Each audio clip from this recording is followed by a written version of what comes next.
Hi everyone, my name is Erkki Veltheim and today I'm going to mainly be talking about improvisation. I'm an improviser, composer, violinist, violist and kind of all-round performer myself. Improvisation really is a way of making music. It's not a type of music or a genre. You can improvise in many different ways. So I'm going to be touching on some of those ways today. But maybe to start with, I'll talk a little bit about myself and how I became a musician. I was born in Finland in 1976, all those years ago. I moved to Australia when I was 12 in 1989.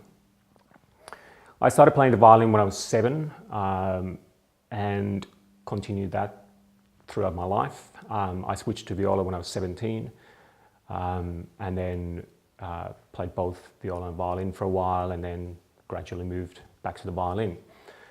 In fact, the reason I moved back to the violin after playing viola was partly to do with my improvising career becoming more and more prevalent over my interpreting kind of career or practice. So I studied mainly performing through my high school and university years, but I was always interested in composition as well from my teens. And I think through that I naturally started trying different sounds on the violin and the viola, exploring different possibilities, which kind of was a natural introduction to improvisation. I then studied improvisation a bit more formally with a composer and violinist called Jon Rodgers in Brisbane, and then started playing with various kinds of improvisers from all kinds of musical backgrounds, from jazz and rock and noise music, all these different kinds of music which I might explain a bit more detail. So improvisation as a way of playing, a way of making music, really was at the heart of classical tradition in the Baroque and classical eras, so in the 17th and 18th centuries. Even Mendelssohn, all the way through to the 19th century, was a great organ improviser. After that, improvisation became less and less part of that classical tradition, and I think it's only been in the latter part of 20th century that both composers and instrumentalists in that tradition have started to incorporate that kind of playing into the Western musical language again, or the Western classical music tradition, or art music, however one calls it. Of course, improvisation is an integral part of traditions like jazz and country, blues, lots of different folk musics around the world, as well as things like noise music, which is really music that deals more with the colors and textures of sound rather than melody and harmony. Now, what is improvisation? It's really a way of composing in the moment. It's a bit like what I'm doing today. I don't have a whiteboard or a PowerPoint presentation or notes in front of me. I've got my violin, I've got a bit of blue tack, more on that later, and just my thought process that will hopefully take me through this class. Of course, I know roughly what I'm going to say, just like an improviser knows or has a language through which they speak, but I don't know exactly what words I'm going to use and in what order.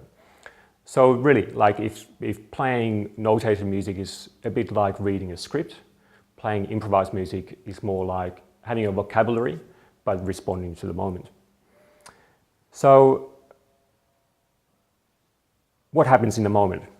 There's a lot of things, for instance, in this room, which will affect the way I play.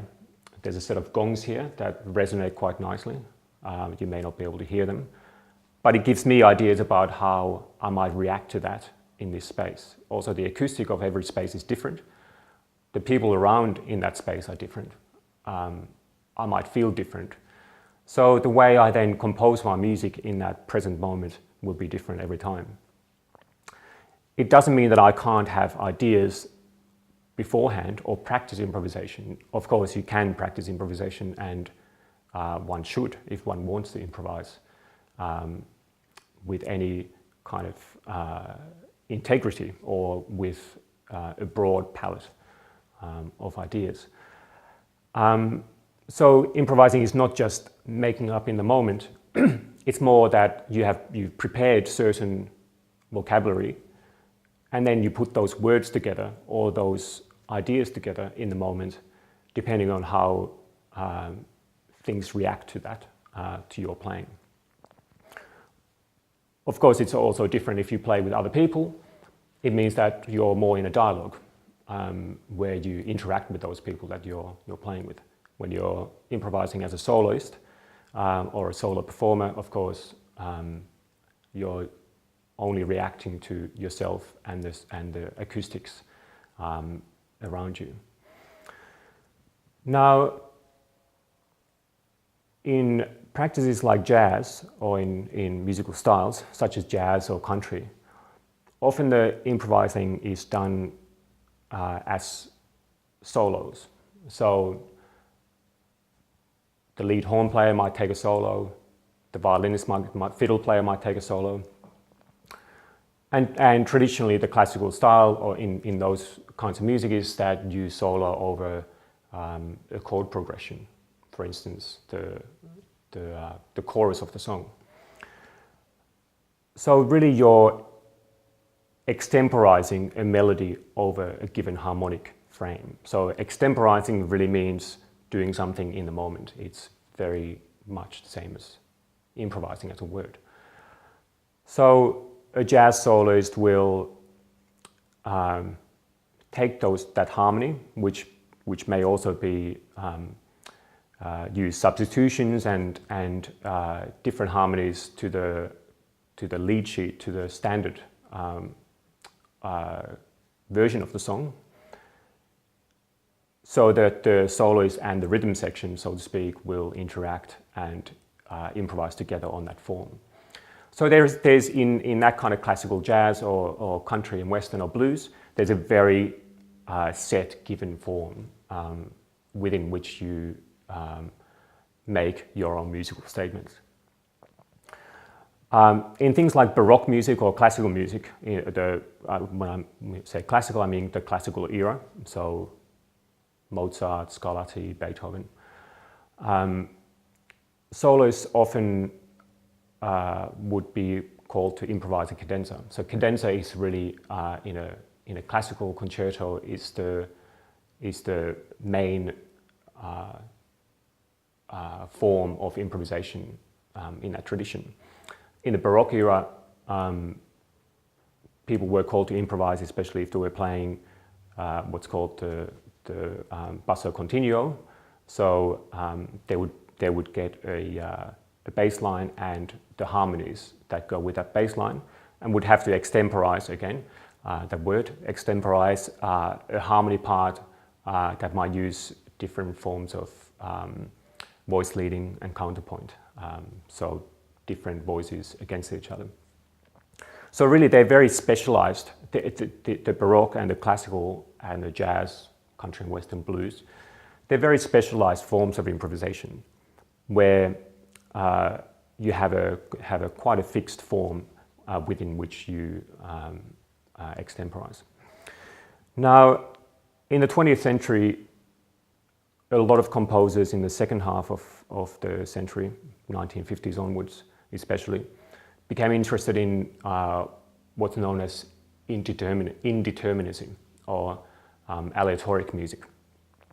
So what these words mean are that you compose in a way where you leave certain parameters of the music, certain elements of the music open to the interpreter. Again, these are very much, they call on the performer to improvise in a very specific context. In a context of a pre-composed work where certain things have been left open. So some composers might leave things like, they might give the interpreter, the performer, a set of pitches that the performer can use, but can use in their own rhythm, in their own time, and in their own combinations. Again, very fixed or limited kind of improvisation. But of course, you do have to, as an interpreter of that kind of music, you do have to understand how improvisation works and how you can build musical statements out of more open materials than, for instance, notation that will give you both the rhythm and the pitch, dynamics, expression markings, etc. Arguably, in every piece of music, whether it's fully notated or not, the interpreter will need to use their musical judgment to improvise certain things, certain elements, the expression, the phrasing of that music in order for it to be convincing. So there are many benefits to understanding how improvisation works for many kinds of music. Of course, also for composers,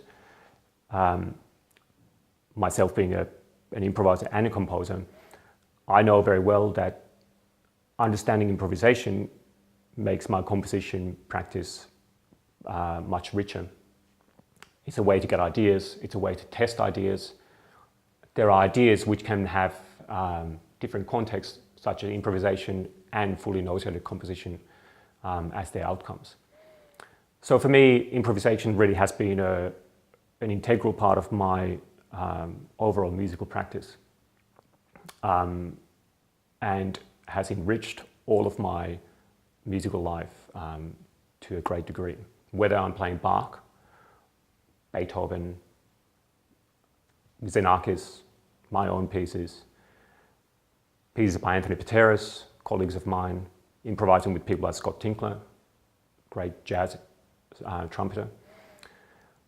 It gives me a lot more choices in all those musical areas.